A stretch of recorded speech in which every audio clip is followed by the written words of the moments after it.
Today we are going to discuss energy density of electromagnetic waves, Poynting vector, intensity of light, and momentum density. EM wave energy in unit volume of space is called energy density. For this we use Maxwell's third and fourth equation.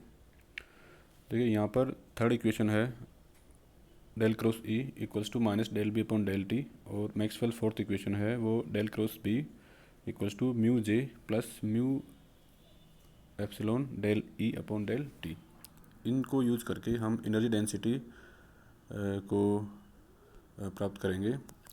Equation first का B के साथ scalar product लेने पर हमें equation 3 प्राप्त होती है, B dot del cross E equals to minus B dot del B upon del T. इसको हम सोल्व करेंगे तो इक्वेशन 3 मिलेगी। सिमिलरली यदि हम इक्वेशन 2 का जो स्केलर प्रोडक्ट लें ई के साथ में, इलेक्ट्रिक फील्ड के साथ में, तो हमें ये इक्वेशन प्राप्त होती है। इसको हम फर्दर सोल्व करेंगे तो इक्वेशन 4 हमें मिलेगी। Now subtracting equation 4 from equation 3। Equation 3 में से इक्वेशन 4 को सब्ट्रैक्ट करेंगे तो हमें ये इक्वेशन मिलेगी, लेकिन इस वेक्टर आइडेंटिटी को हम यूज करते हुए इस वाली टर्म्स को हम del dot E cross B से रिप्लेस कर सकते हैं। मीन्स ये इक्वेशन इसमें चेंज हो जाएगी। फर्दर इसको सोल्व करेंगे तो हमें इक्वेशन 6 प्राप्त होती है। इस इक्वेशन 6 में इसको हम इक्वेशन 7 से भी रिप्रेजेंट कर सकते हैं। इक्वेशन 7, 8 का नोटेशन लेते हुए यहाँ पर जो P है वो है E cross B upon mu. This is called Poynting vector and it can be written as P equals to E cross H also. और जो सेकेंड टर्म है राइट हैंड साइड इक्वेशन 6 में, उसको हम एनर्जी डेंसिटी कहते हैं। Means energy density U equals to half epsilon E square plus half B square upon mu.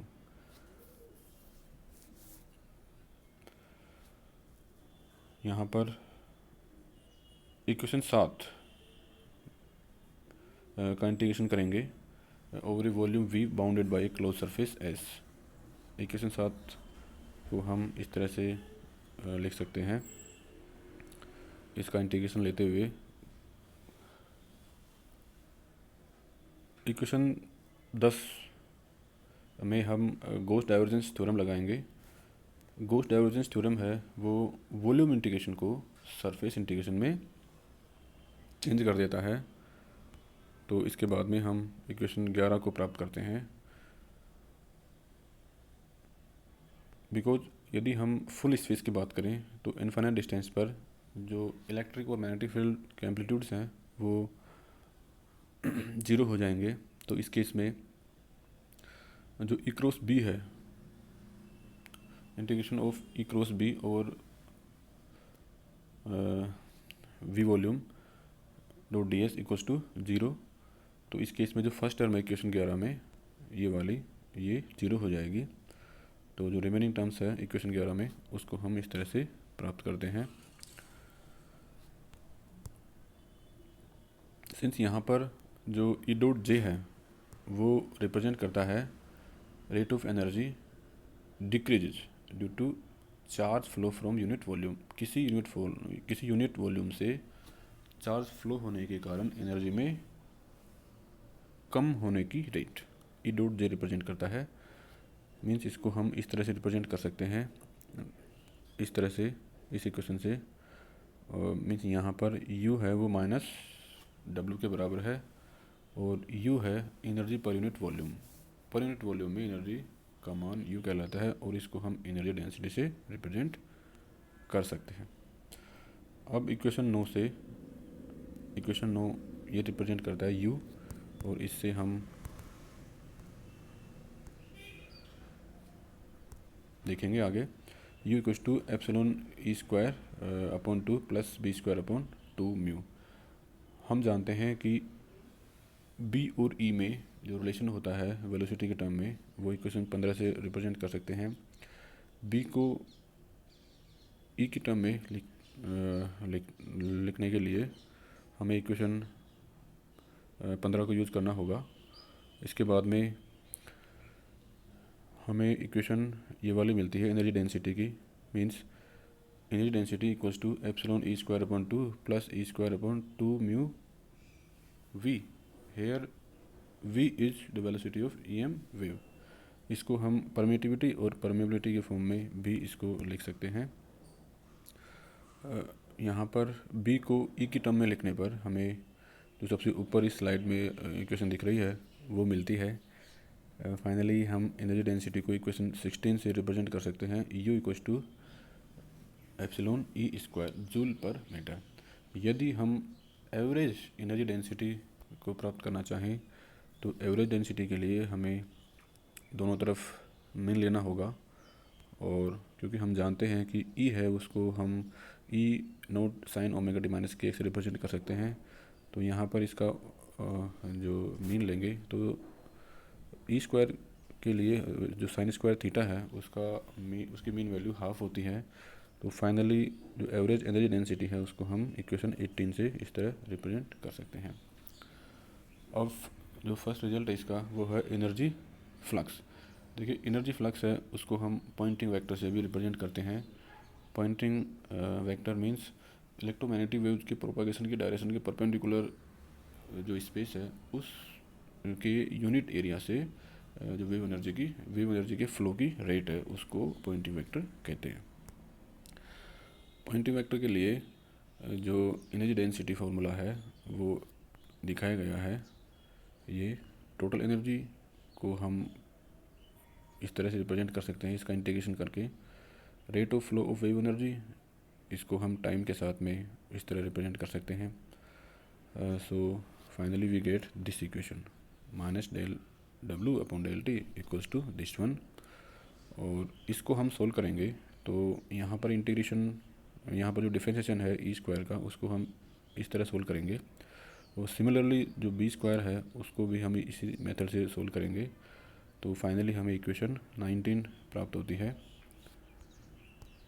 लेकिन यहाँ पर हमें जो है मैक्सवेल्स के थर्ड और फोर्थ इक्वेशन को अप्लाई करना होगा। यदि del cross E equals to minus del B upon del T और del cross B equals to mu epsilon del E upon del T हो तो इन दोनों को इक्वेशन 19 में पुट करने पर हमें इक्वेशन 20 प्राप्त होती है, ये वाली। फ्रॉम वेक्टर आइडेंटिटी, यहाँ पर एक वेक्टर आइडेंटिटी को यूज करेंगे तो फाइनली हम इक्वेशन 21 है वो प्राप्त होती है। According to Gauss divergence theorem, equation 21 में गॉस डाइवर्जेंस थ्योरम लगाएंगे जो कि वॉल्यूम इंटीग्रेशन को सरफेस इंटीग्रेशन में चेंज करती है। तो हमें इससे ये वाली इक्वेशन मिलेगी जो रिप्रेजेंट करती है rate of flow of energy perpendicular to the unit area. So हमें इक्वेशन 23 मिलती है। मींस पॉइंटिंग वेक्टर बी है वो है 1/μ ई क्रॉस बी है। बी को हम मैग्नेटाइजिंग फील्ड के फॉर्म में रिप्रेजेंट करेंगे तो पॉइंटिंग वेक्टर का फॉर्मूला प्राप्त होगा P equals to E cross H watt बटे मीटर स्क्वायर। इसको हम इस तरह से भी रिप्रेजेंट कर सकते हैं। बी को यदि ई की टर्म में लिखें तो उस केस में हमें ये सबसे टॉप में जो इक्वेशन है इस स्लाइड में वो मिलती है, और इसको हम इक्वेशन 24 के रूप में भी लिख सकते हैं वेलोसिटी का फॉर्मूला यूज़ कर कर। अब हम देखते हैं intensity of light. Intensity find out करने के लिए हमें जो पॉइंटिंग वेक्टर है उसका मीन लेना होगा। तो पॉइंटिंग वेक्टर का फॉर्मूला है इक्वेशन 24, उसका मीन लेते हैं। इसका यहाँ पर इसका मीन लेंगे तो ई स्क्वायर का जो इसकी जो मीन वैल्यू है ई नोट स्क्वायर अपॉन 2 उसको लिखेंगे यहाँ पर। तो this one is the intensity of light. अब देखते हैं मोमेंटम डेंसिटी।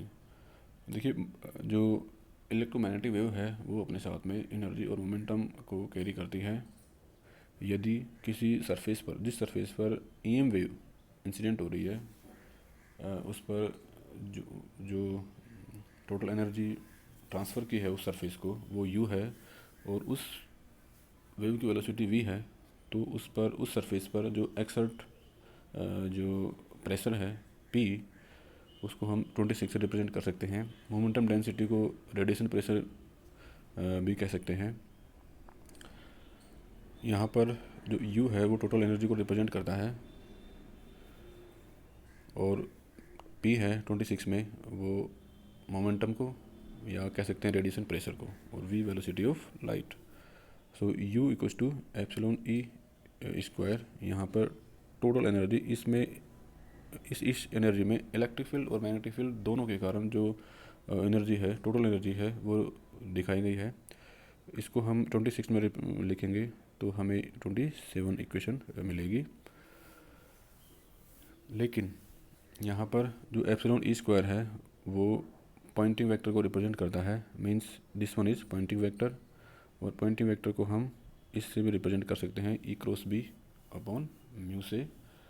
तो हमें मोमेंटम डेंसिटी है वो ये प्राप्त होती है E cross B upon mu V square, जहाँ पर V square equals to 1 upon epsilon mu. Means हमें यहाँ पर जो वेलोसिटी का फॉर्मूला है ईएम वेव का, उसको यूज किया है हमने। तो फाइनली जो मोमेंटम डेंसिटी है उसको हम इस तरह से रिप्रेजेंट कर सकते हैं, P equals to epsilon E cross B. This is the equation of momentum density. Thank you.